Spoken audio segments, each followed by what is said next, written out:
Quite early in my career, I was at the Institute of Development Studies, which is attached to the University of Sussex, and I'd just been appointed as the head of department for comms and research knowledge, and I was addressing the staff, and so everybody was there, and there was a woman sitting in the front row, and she was watching me very intently for my entire presentation, and afterwards there were drinks, and so as we were kind of mingling, she started to wander towards me, and I was feeling quite confident because she'd been watching me, and she was in the front row.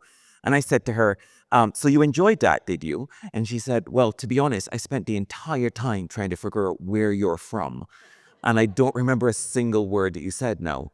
So just so you can focus on the substance of what I'm saying, I am born in Barbados. I went to school in Canada and then lived quite a bit in the UK. So my accent is a little bit wayward, as they say. Right, now, on to the substance. But that will matter because actually this will come up in the presentation, I promise. Now, in 2022, I was working with the International Science Council, and there were two studies that were of real concern for us. One of them was a study by Pew amongst the American public, where there was a 10% drop in the confidence that science was making a contribution to society. And this was reinforced by a study that was done by the Economist Intelligence Unit. And that was global and was focused on scientists. And about 2/3 of them said that they were genuinely, gravely concerned about misinformation. And over half of them said that they were concerned about the levels of harassment that they and their colleagues were being exposed to. And there was also something else that kind of happened around the same time, which is a bit anecdotal. In a meeting with my organization, the Secretary General from the UN, Guterres, said that he was very concerned because science is the last language of diplomacy, really important for mobilizing international coordination, and he felt that we were losing that language. So there was a lot of concern. But importantly, there was also a lot of difference of opinion on this because we had within the science community people who felt, scientists, I should specify, who felt that this was something akin to a moral panic. And actually, in the end, it was okay. Most people took the COVID vaccine, we were able to get on top of it for the most part, where people all stressed out about this. And so, but that was, the conversation was sufficiently exercising and in some cases debilitating that we felt we needed to do something about this and something substantive. There were a slew of surveys that again offered some kind of evidence, depending on where you were coming from, about how important the problem was, how debilitating it was, and what the solution might be. And so we felt actually we wanted to do something that felt quite substantive, that would allow us to understand what was going on and also what we could do about it.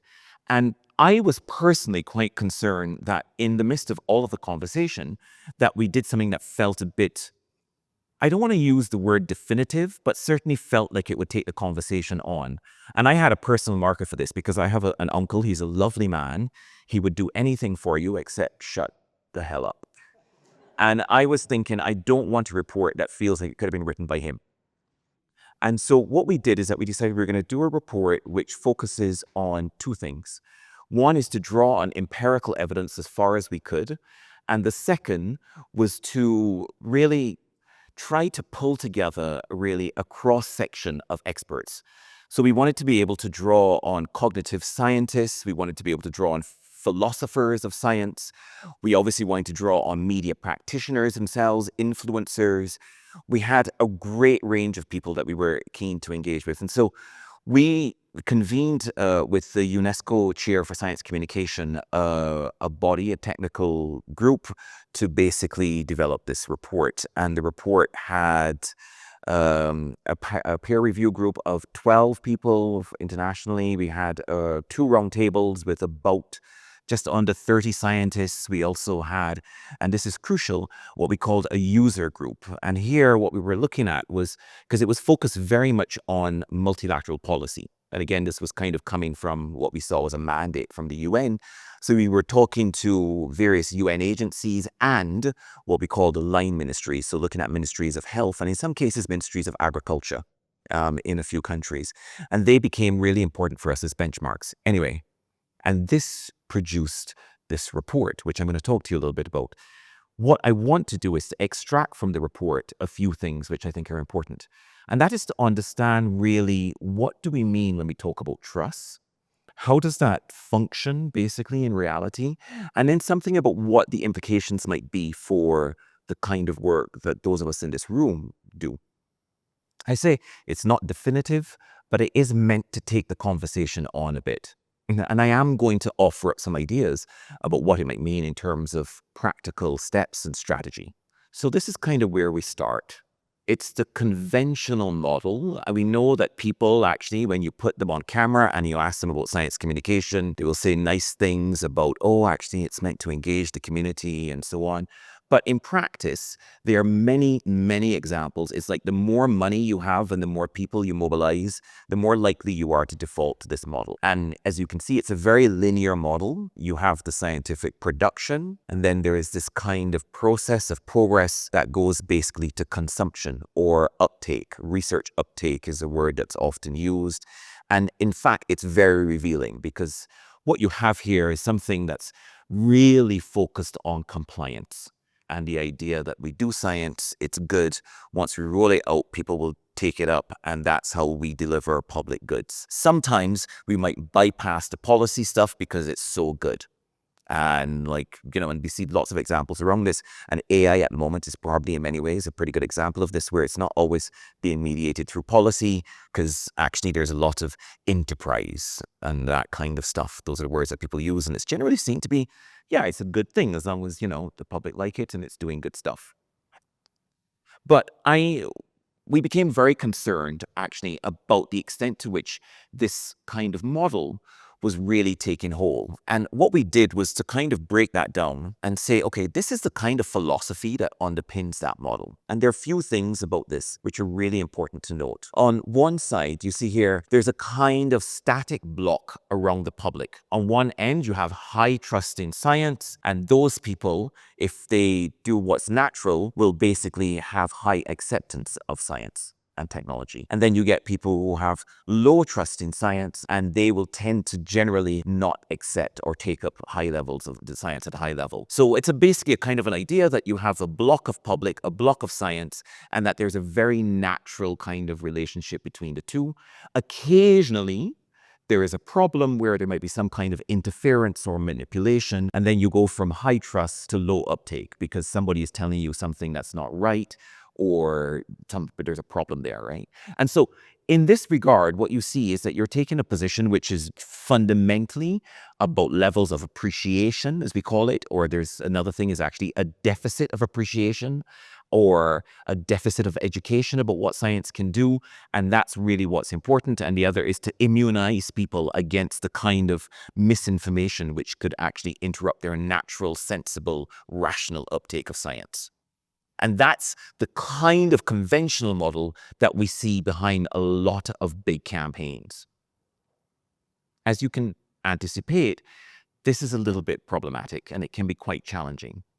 And to be able to talk a little bit about this, I want to share with you, because as I said, we were quite keen to use as much empirical evidence as we could throughout the report. And so what that meant was that we were drawing on a lot of surveys and a lot of anecdotal evidence that we were then kind of interrogating through the process. And there is one story which I felt was really important, and this was the story of polio eradication in India. And I don't know how many of you are familiar with this, but in the 1988, actually late 80s, the UN had a declaration that the world would be rid of polio by the year 2000. And in Latin America, they were able to effectively eradicate polio by 1994. But it would take another 20 years at least to do that in India. And what became quite clear was that there was a big issue with resistance around polio immunization, particularly in the north of India, in the states of Uttar Pradesh and Bihar in the north. And these states, there were a couple of things were going on that were really interesting. So, to be blunt, it's true. There was a big issue around resistance. And what that was doing was creating these reservoirs for the polio virus. And so the campaigns were becoming more and more frenetic.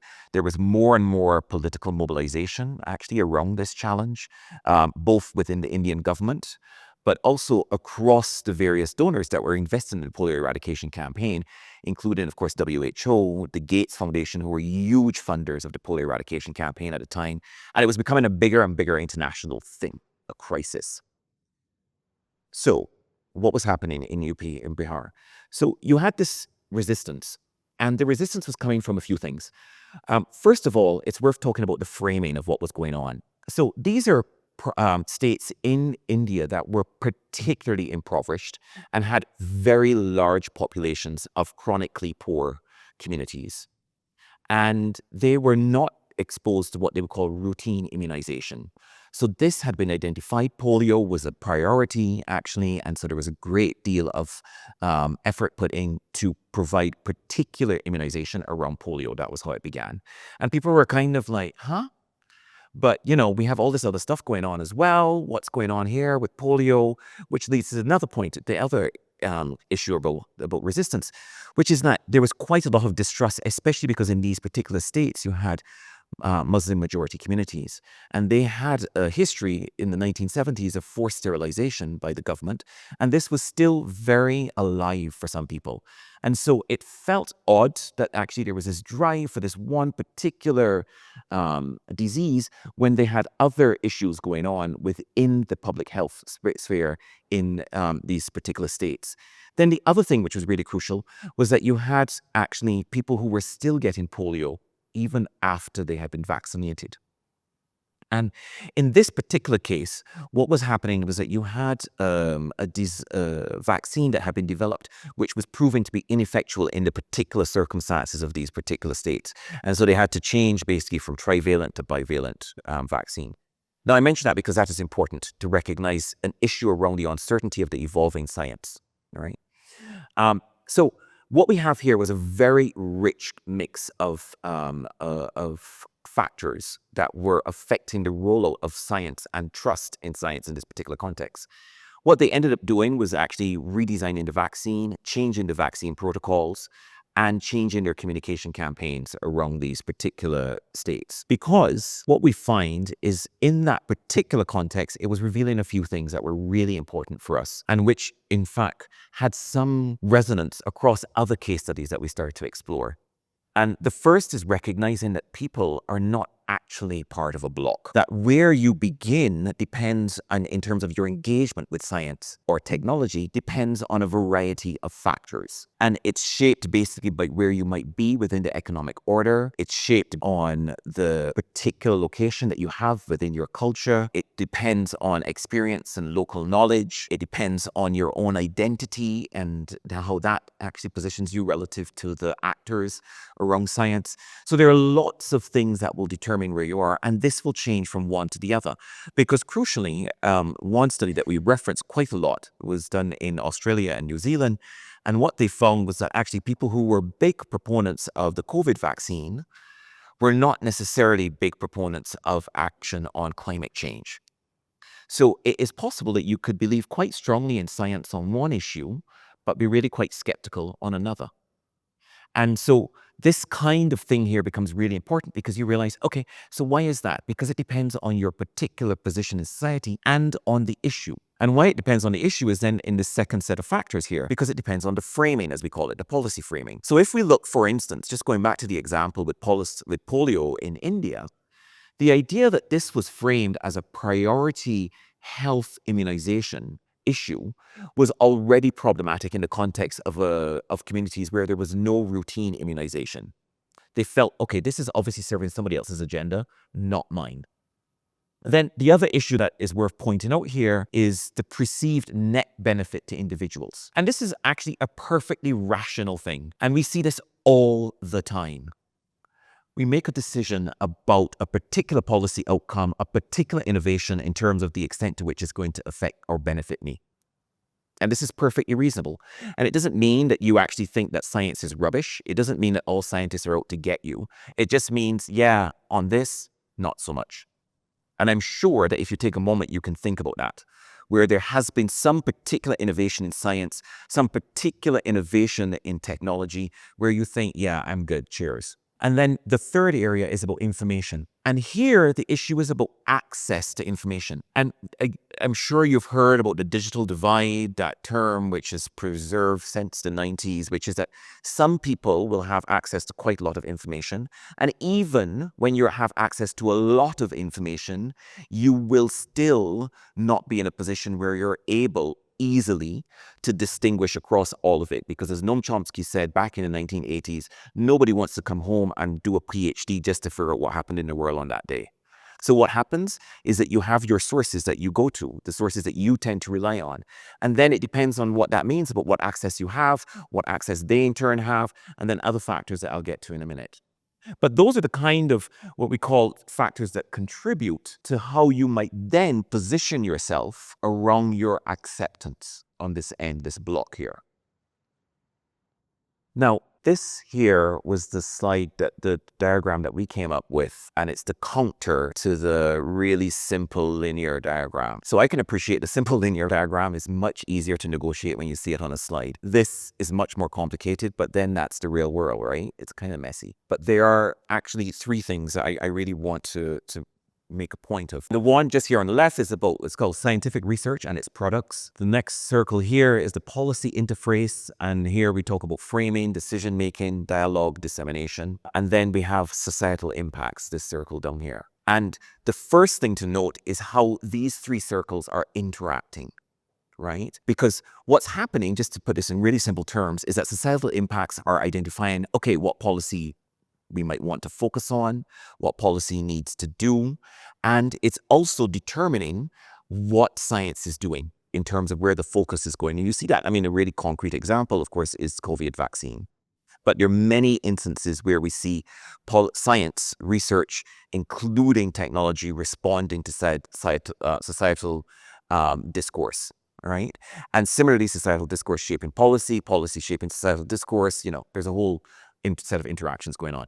The other thing that's really important is that you see that societal impacts, rather than being kind of passive at the end of the linear model, is now really quite active in here. It's part of this thing that's shaping everything else, and it's all buzzy, and it's not something that's passive. It's not something to be manipulated.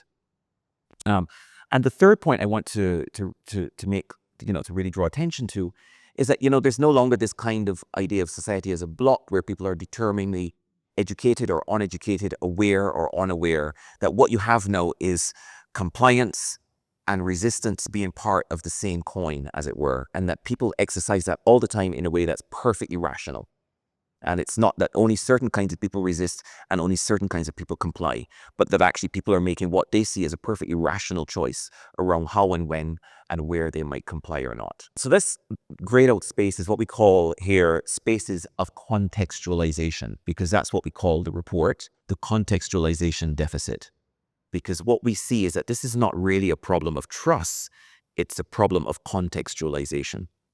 Because what we need to understand is that this interaction across these three spheres is determined by context. And there are a number of things that will drive context, and that's what that grayed out area is. So what I want to do now is to talk to you a little bit about what we've identified as these drivers of context, and by extension, what they mean. So the first of these is uncertainty in science. And one of the things to be aware of, and we say this all the time, is that science is actually not fundamentally about establishing objective truths so much as it is about the diminishment of uncertainty in incremental methodological practice. So if we allow for that, we realize that that's already a big problem.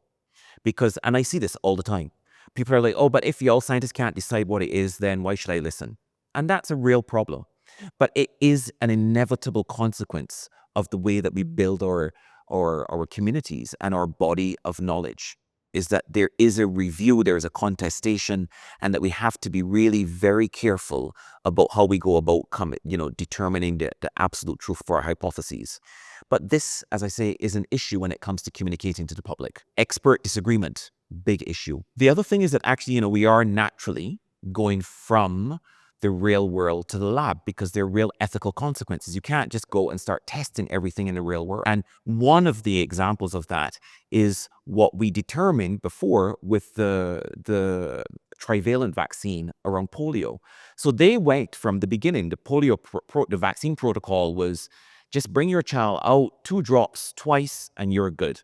And suddenly they reached a point, not suddenly, but actually over the course of 2 years of consistent failure saying, every time we come, you need to bring your child out. Inevitably, that was just stoking all of this anxiety that parents had about what is going on here. You don't know what you're doing. Why should I be subjecting my child to this? And yeah, it's true. I suppose you could say that is a problem of trust. Then the other issue that we have here is then being able to determine what is good enough evidence. And this is a decision around which there is no objective leverage, right? You have to make a decision about that collectively as a society, as a policy sphere, and as a group of scientists. I mean, there is a term that we call serviceable truths. And that's something that it's really it's a very laudable objective, but it takes a lot of work to get there. Diverse public values. Clearly, the idea makes decision-making really complex because it affects the way that we think about the kind of future that we want, the kind of communities that we want. It even affects whether or not we're going to privilege false negatives and what we attach to it in terms of importance. So it's a huge issue. And for a lot of people, science is a tool, it is not a solution.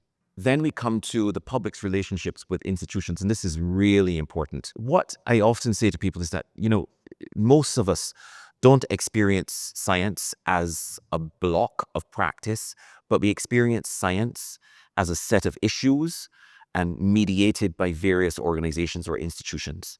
And I'll give you a really concrete example. I was at a conference in a particular region.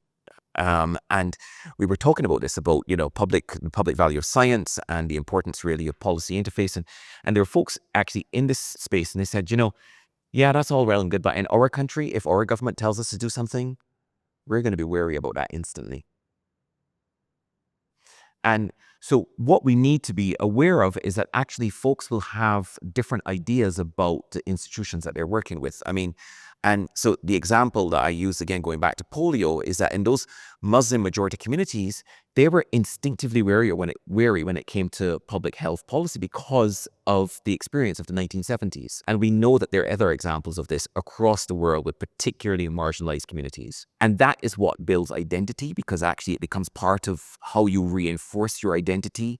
People actually will use that to mobilize their own power within their communities, or they will be wary of threatening that power by actually developing a different set of relationships or challenging a cultural tradition of relationships. Also, beware of transactional participation, because these communities, again, will have experience. And by transactional participation, I mean, actually, okay, we're going to involve you because you have to say yes. So, we had that meeting, remember that time, actually at your village when we came and we bought you some water and condoms. So why are you not wearing them? So it's that kind of stuff that you need to really be thinking about quite carefully. And then the other is actually science's own relationship with power. And the easiest way to explain this is to recognize that increasingly today, for various reasons, which I'm happy to talk about at length over a drink, science policy is now an extension of political platforms. And we had a lot of really interesting case studies where you had scientists who were saying, actually, we are co-opted as part of a platform around nationalism in science, isolationism in science, the framing of geopolitical allegiances using science. So this is a huge issue. And also there are lots of political power is negotiated and leveraged through the way that they engage with particular science or tech platforms. We have this idea here about allegiances with the winners and the losers. Who is basically, who are the patrons of the political leadership? And what are their relationships to science? Are they going to be winners or are they going to be losers? And that's going to shape the way that actually the political powers will mobilize and represent science. And also, of course, we have this whole counter expertise, which is actually, okay, experts don't understand us. They don't understand our context. So actually, yeah, we're going to keep them at bay. And then also you have the converse, right? Which is where communities will actively act against science policy if they think it is an extension of a space that they're trying to resist or a political entity that they're actively trying to resist. So these are all the kinds of things that will shape the way that people will engage with science and tech. And it's what we call the drivers of contextualization. And as you will see, a lot of the time, they don't have anything to do directly with the quality or the integrity of the scientists or the engineers who are behind the particular innovations or policy. The point I want to make is actually threefold. First of all, a lot kind of came out of this, right? But what was really interesting, remember I mentioned to you that we had a user group right at the beginning that we started this report with. And this was a group of folks who were working in policy and multilateral spaces and actually in national ministries and agencies and so on. And we went back to them when we'd done the report and they said, okay, this is really kind of amazing. It's incredible. I never read anything as brilliant as this. And I mean, they didn't actually, but anyway, they were appreciative. And they said what would be really helpful was to think about how we could turn this into something that we could actually use when we're faced with these issues around rollout and thinking about building campaigns and so on. And so we thought, okay, well, let's try to build a tool, something like a checklist that we could use. And so this is what we tried to come up with, because what we were very wary about was presenting a new model. Because what we had seen before, if you go back to when we had the two blocks, remember there was like the public is one block and then acceptance was another block. And you had this kind of, misinformation, was that there had been a lot of technocratic attempts to address this. It's like, how do we get the messaging right to immunize people? How do we get the messaging right to educate people? But what we want to do is to avoid that. What we were trying to say is actually, no. What you need to be doing is asking yourself a set of questions about the way that you are preparing yourself to understand and integrate context and knowledge and awareness of context in your campaign and in your communication. And so this is what these questions are about. And just to give you an example, where's the mandate come from for the rollout of this science? What are the stakeholder institutions? I mean, a lot of this is really meant to be done at a local level. So, we can develop global policy, but we need to be aware of the fact that people are engaging not with global policy. They're engaging with a particular issue in their particular context, determined by institutions and history and identity and all that kind of stuff. And in that regard, have you identified and segmented publics? And I mean, for a lot of this will feel a lot like, audience personas, but it means bringing a different kind of dimension to that analysis of persona, right? What are the relationships to and perceptions of stakeholder institutions? Who are the opinion shapers within these different cultural contexts? Also, one of the things that we talked about quite a lot was about trust and trustworthiness. And really understanding, and this is implicit here, but it's worth saying this very explicitly, that when we talk about trust, we're talking about two things that will determine this. And this is worth remembering. One of them is what we would call efficacy. So, imagine if you're going to a doctor or a healthcare provider, you want them to work to demonstrate that they're effective, obviously, and they know how to do an operation. But there's something else as well, which is, of course, extremely important, and that is intention. And you want to trust that they actually have your best interests at heart. And that is what, in fact, drives a lot of the issues around trust. And there's a fascinating study about, again, AI, large language models, and the fact that actually, although it was actually, I don't remember the details of it now, but the point was that although the public samples that they worked with were aware and reminded consistently that the AI was less likely to make mistakes than the human counterparts were, at the end of this exercise, when the public who were sampled were asked which they trust more, they still went with the public or the human activators, because they've trusted their intentionality. They were a little unsure about what was going on with the AI. So that's what's at the heart of a lot of this stuff here.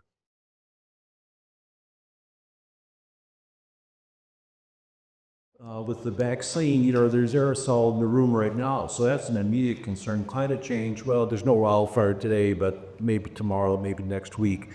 What differences or simulators can we use for the different time scales of like days versus decades. Yeah. No, I hear that, and because of course I understand that in a way you're kind of thinking, okay, yeah, well, it's all well good to talk about what's contextual analysis and reading the room and all this kind of stuff, but you have some crises that are quite urgent. So there are a couple of things I would say. I mean, one is that clearly when you have a crisis before you have to act, and we call that a kind of directive kind of communication campaign where it's like, okay, this is what needs to happen. This needs to happen now. But it is interesting how, and that's the example that I use is there's the building is on fire, so we need to get out. We don't need to spend a lot of time taking the context of the room and figuring out how to communicate with different people. You just need to get out now. But it is interesting how rarely you have a crisis that is so glaringly obvious to everyone that what needs to happen requires that kind of directive communication. It is not nearly as common as we think. And the example that I often refer to, and again, actually, we spend quite a lot of time analyzing the case study of Ebola in West Africa. And I mean, you can take any of them, but I think the one from 2008 is particularly instructive, is that they were like, okay, listen, this is what you have to do. They had very clear guidelines the science had around how to deal with people who had been infected by Ebola, how to protect yourself. But they were really still struggling to be able to contain that because the instructions went counter to the cultural norms of those particular communities that were most affected by Ebola and were actually on the front lines of the vectors. And so what they had to do was to bring in anthropologists to start working with the communities to determine adapted guidelines for how to bury people so that they were not actually passing on the virus. And so I would say there are two lessons to learn from that. One is to think, actually, okay, yes, it's true. It's a crisis. But we also need to not assume that everybody feels that they have to do the same thing. And so we need to be engaging actually across a multiplicity of expertise.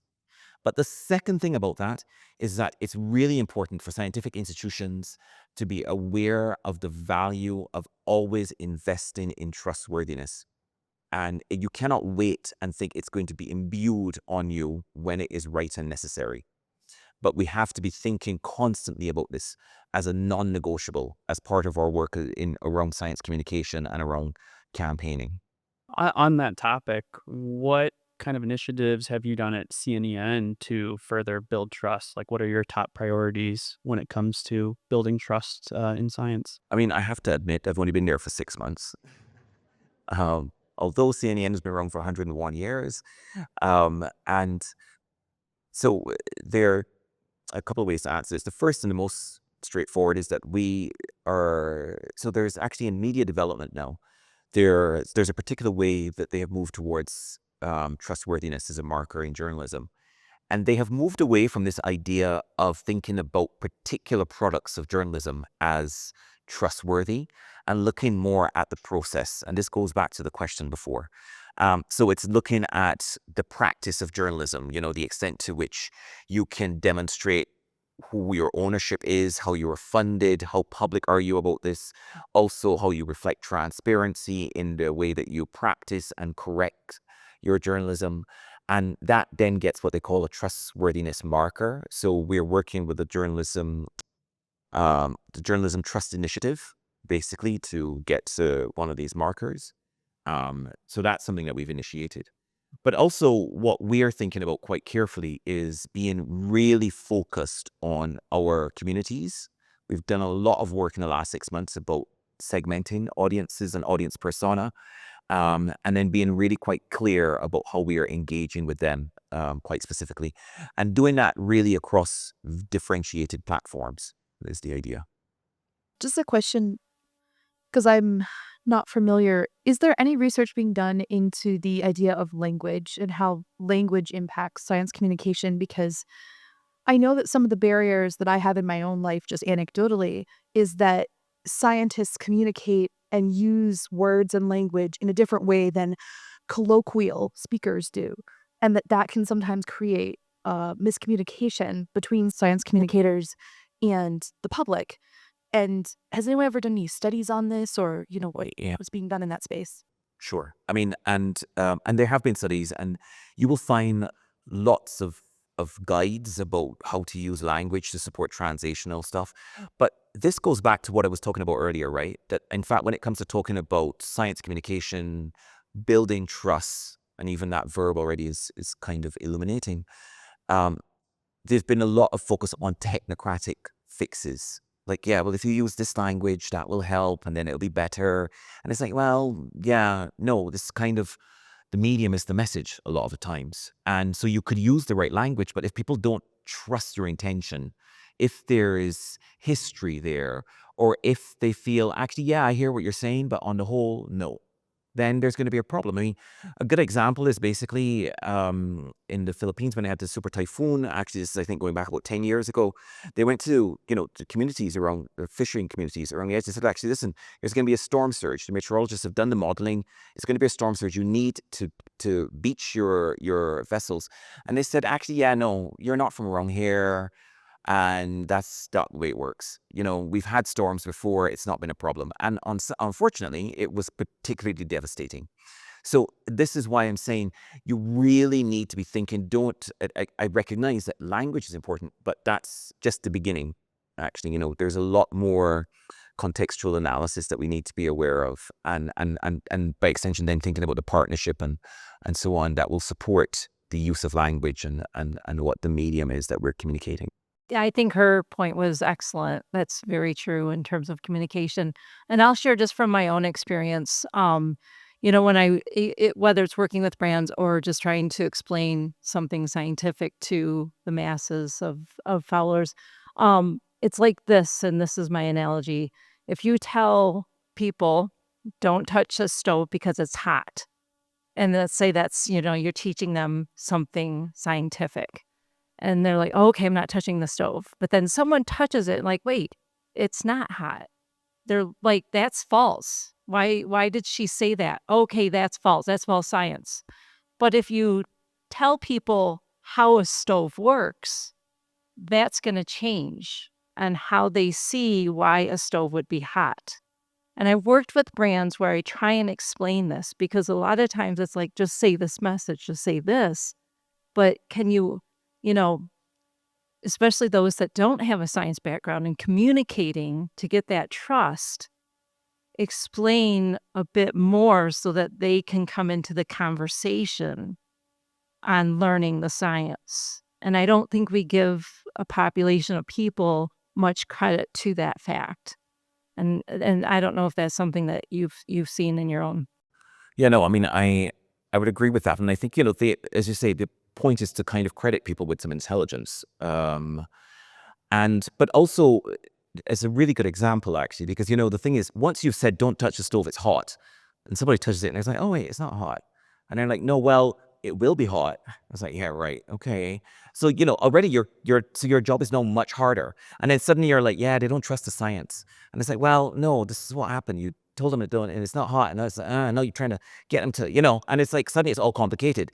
And it's kind of like, yeah, so what we need to do is to get the language right. And it's like, no, the issue is actually not about the language exactly. It's about kind of the way you've been approaching the problem and then the way that you're characterizing them. And now you're making the situation worse. And yeah, so I think it's a super helpful example, which is not to say that language doesn't matter. I really want to be clear about that because it does. It absolutely does. Hi there. I'm not exactly sure how to phrase this, but how do you handle a situation when, perhaps in this particular case, Scott Pruitt was announced as the EPA, head of the EPA under a former administration? How do you diplomatically and in a nonpartisan way address that sort of situation? So I think he famously has sued the EPA himself 14 times. Just Googled that. But how do you present, in a journalistic way, a transparent and nonpartisan? I mean, is that a very, very difficult?